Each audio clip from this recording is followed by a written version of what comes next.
Hello, good afternoon everyone. Today in this video we will discuss about artificial intelligence. এবাৰ ভাবি চাওক ভৱিষ্যতে মানুহে মানুহৰ অস্তিত্ব জীয়াই ৰাখিবৰ বাবে আমি নিজে সৃষ্টি কৰা ৰবট বিলাকৰ লগত ফাইট কৰিব লাগিব নেকি? It's a very big question.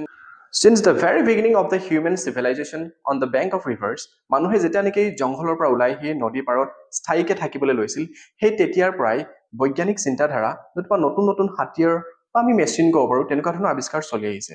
আৰু এইটো হিউমেন বিংছ আমাৰ হিউমেন ৰেচে কণ্টিনিউৱাছলি একদম পাৰ্চিষ্টেণ্টলি এতিয়ালৈকে আজিৰ ডেটলৈকে এইটো জাৰি ৰাখিছে। আমি যদি ক'ব বিচাৰোঁ পূৰ্বতে মানুহে এটা লাঠি লগাই তাৰ মূৰত এটুকুৰা শিল বান্ধি সাঁতুৰিৰ ব্যৱস্থা কৰি লৈছিল। First machine invented by the human being. আৰু ছেকেণ্ডতে আমি ক'ব পাৰোঁ সেইটো সময়ত কোনো ধৰণৰ মানে স্থলপথ কোনো ৰোড কানেক্টিভিটি নাছিল, যাৰ কাৰণে মানুহে বোট বা নাও সজাই জলপথেদি যাত্ৰা কৰিছিল। ইয়াৰ উপৰিও তেওঁলোকে কাল্টিভেশ্যন যেতিয়া ষ্টাৰ্ট কৰিছিল নদীৰ পাৰত, তেওঁলোকে প্লাফ বা নাঙল তেওঁলোকে তৈয়াৰ কৰি লৈছিল। আৰু তেওঁলোকে ধনু কাৰ যিটো আমি বো এণ্ড এৰ'জ বুলি কওঁ সেইবিলাকো তেওঁলোকে নদীৰ পাৰত সৃষ্টি কৰি লৈছিল। আৰু এইবিলাক হৈছে নদীৰ পাৰত সৃষ্টি হোৱা এটা মেচিন। বৰ্তমান সময়ত আমি টুলছ বুলি গণ্য কৰিব পাৰোঁ, এটা হাতিয়াৰ হিচাপে। কিন্তু এই আৱিষ্কাৰবোৰ মানুহে কেতিয়াও ৰৈ দিয়া নাই। মানুহে এই আৱিষ্কাৰবোৰ চলাই আহিয়ে থাকিল। কিন্তু লেখত ল'বলগীয়া কথা যে 19th century ইউৰোপৰ বহুতবিলাক চাইণ্টিষ্টে নতুন নতুন কিছুমান ইনভেনশ্যন কৰিলে, যিবিলাক নেকি ধৰক টেলিফোন আৱিষ্কাৰ কৰিল 1876 আলেকজেণ্ডাৰ গ্ৰাহাম বেলে। হি ৱাজ অলছ' এন স্কটলেণ্ডৰ মানুহ আছিল তেওঁ। বাইচাইকেল আৱিষ্কাৰ কৰিছিল কাৰ্ল ভন ডেৰিছ 1817। তো ৰেডিঅ' আৱিষ্কাৰ কৰিছিল মাৰ্কনি, আমি চবেই জানো ৰেডিঅ' আৱিষ্কাৰ কৰিছিল মাৰ্কনি 1890। টেলিভিশ্যন আৱিষ্কাৰ হৈছিল প্ৰায় 20th centuryত 1927ত। টমাছ আলভা এডিছনে আকৌ তোমাৰ 1879ত আকৌ বাল্ব আৱিষ্কাৰ কৰিলে। কিন্তু এই টেকনলজিৰ একদম মানে মাৰ্ক যিটো নেকি এটা ৰেভলিউশ্যন সৃষ্টি কৰিলে আমাৰ টেকনলজি ইণ্ডাষ্ট্ৰীত, সেইটো হৈছে computer, invented by the Charles Babbage. He was from London. So' এই ইউৰোপিয়ান কিছুমান চাইণ্টিষ্টে প্ৰায় 19শ শতিকাত 19th centuryত কিছুমান এনেকুৱা ধৰণৰ ডেভেলপমেণ্ট আনিলে যাৰ কাৰণে এটা নতুন আৱিষ্কাৰ, হাতিয়াৰ আৱিষ্কাৰ বা মেচিন আৱিষ্কাৰৰ ক্ষেত্ৰত এটা ৰেভলিউশ্যন ক্ৰিয়েট হৈ গ'ল।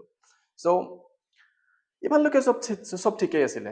আমি ইমানলৈকে সকলোবোৰে মেচিনক কণ্ট্ৰল কৰি আছিলোঁ, আমি মেচিনক কণ্ট্ৰল কৰিছোঁ।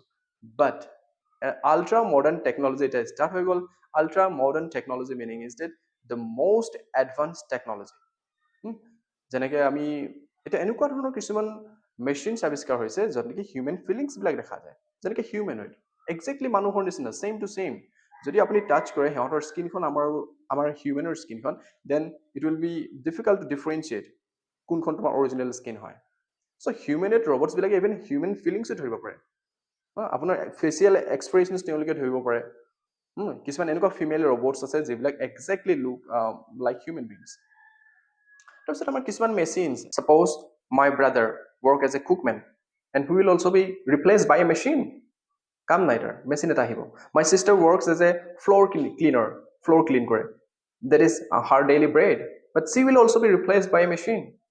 Suppose my father works as a barber, he cuts others' hair, and she will also be replaced by a machine. And there are many objects which are being developed by the scientists. Suppose flying cars, flying bike, and horse-like figure which could climb a mountain like a real horse. Even just imagine a baby doesn't need a mother to get birth. এটা বেবিকো birth জন্ম হ'বৰ কাৰণে মাক প্ৰয়োজন নাই। এনেকুৱা ধৰণৰ এটা intelligence against the rule of nature. Even কিছুমান এনেকুৱা robots which will operate like a surgeon in the ICU, in the operation theatre. Just imagine কোনটো লেভেলত টেকনলজি ইমান মানে ডেভেলপ হৈছে। ইভেন এনেকুৱা কিছুমান এনেকুৱা মোবাইল এপ্লিকেশ্যনছ আছে যিবিলাক applications just he or she will hold the camera in front of you like that and you will be scanned.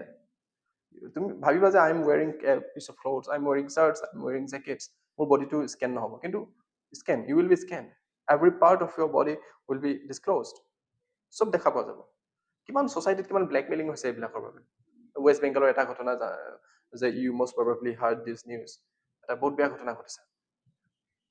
তো যেনেকৈ চাৰ্ট জিপিটি, জাষ্ট তুমি ইমেজিন কৰা, যদি ক'বা যে মই মৰুভূমিত আছোঁ, মোক একদম হাৱা লাগি থকা আৰু মোৰ এফালে কিনাৰফালে শাৰী এখন উৰি থকা একদম মজা আছে ভিডিঅ' ৰিল এটা মোক এডিট কৰি দিব লাগে just you need to say and the mobile application will produce that video' কিছুমান থিংকাৰ্ছে এইটো কাৰণে কৈছে যে কি হিউমেনৰ দ্বাৰা সৃষ্টি কৰা ৰবটছবিলাকে এদিন মানুহৰ বাবে ভাবুকিৰ সৃষ্টি হৈ পৰিব ইভেন হিউমেনে নিজৰ এক্সিষ্টেঞ্চৰ কাৰণে they have to fight with the robots which are being invented by the human being right now. So it is about critical condition হ'বলৈ গৈ আছে ভিডিঅ'টো আৰম্ভ শেষ কৰাৰ আগতে please listen a conversation from my students thank you Good morning, Raja. Good morning, Arnab. What is the full form of AI? It's artificial intelligence. You tell me, what does it mean? It is a set of technologies performed by machine. Set some examples. Human-made cars, robots, mobile phone, computer. It is all our artificial intelligence. Fine, it's a good answer. Now you tell me a negative side of AI. It will reduce the skills in people. That's correct. Misuse of AI can bring unrest into a society. You are absolutely correct. This type of incident is very common of social media. We have to use it carefully. Nice meeting you.